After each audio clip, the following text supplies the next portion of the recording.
The sound of glass cracking against polished oak cut through the conference room like a gunshot. And for a heartbeat, the city outside seemed to freeze behind the towering windows. A janitor in a faded uniform stood rigid, his hand still hovering over the table where the CEO's phone had just been slammed down in a moment of raw, uncontrolled frustration. What if that were you, pushed so far by life that dignity finally slipped from your grip? What choice would you make when silence has failed you for years, and the weight of being unseen becomes unbearable?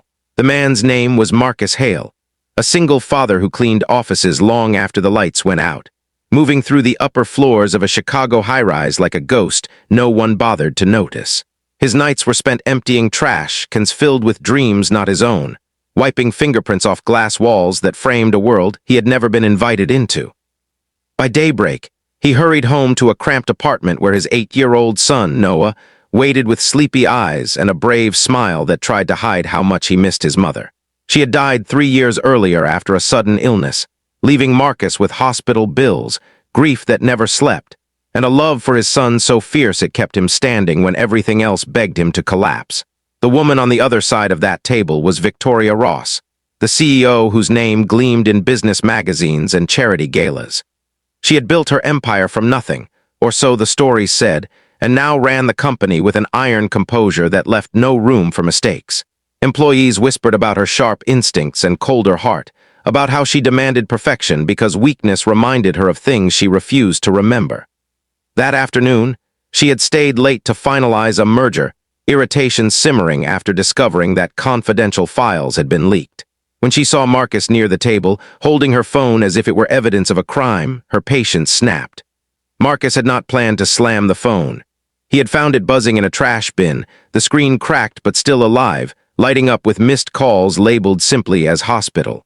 His mind had raced to Noah, to the nights he himself had waited in emergency rooms praying for answers.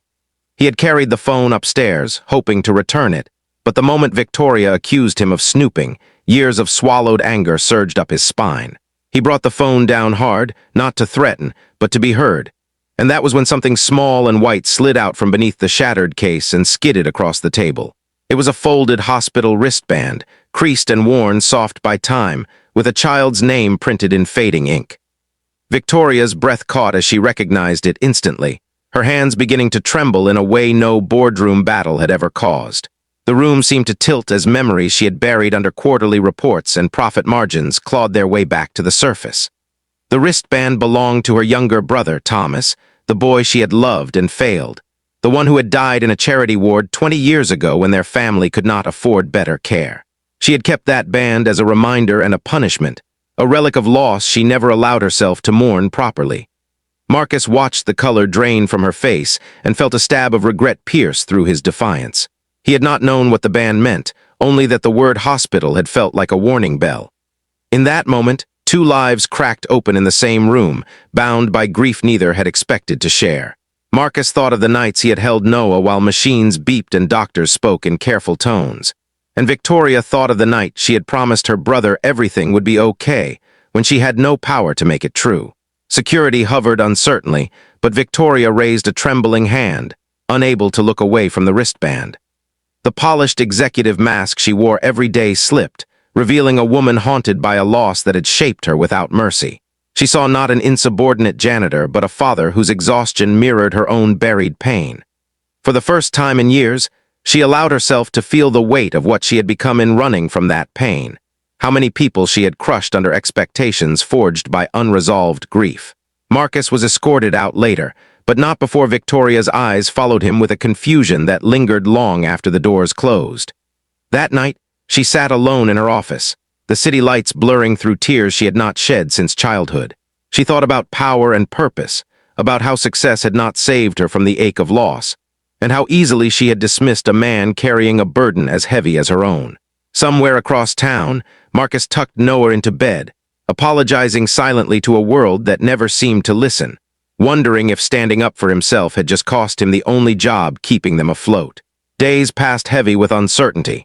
Marcus waited for a termination notice that did not come. Instead, he received a request to meet with human resources, his stomach knotting with dread. He rehearsed explanations in his head, each one feeling smaller than the last.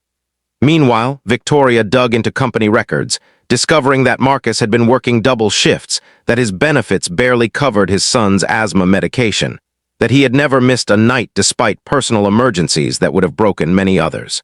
When the meeting finally happened, it was not what Marcus expected. He found himself in the same conference room, the table repaired, the city unchanged, but something inside the building felt different. Victoria listened as his situation was laid bare, not as a CEO weighing liability, but as someone finally willing to see the human cost hidden in spreadsheets. She approved immediate assistance, revised policies she herself had once considered generous enough, and set in motion changes that would ripple far beyond one janitor's life. For Marcus, the help meant stability, a chance to breathe, and eventually a promotion into facilities management that recognized his dedication rather than exploiting it. For Victoria, it meant facing the past she had avoided, funding pediatric care initiatives not for publicity, but as penance and promise. Neither walked away unchanged. Kindness did not erase their scars, but it softened the edges, reminding them that power wielded without compassion was just another form of loss. Before this story ends, take a moment and tell us in the comments what you felt when that wristband slid across the table, and whether you believe one moment can truly change a life. The image of a trembling hand over a broken phone lingered long after the lights went out.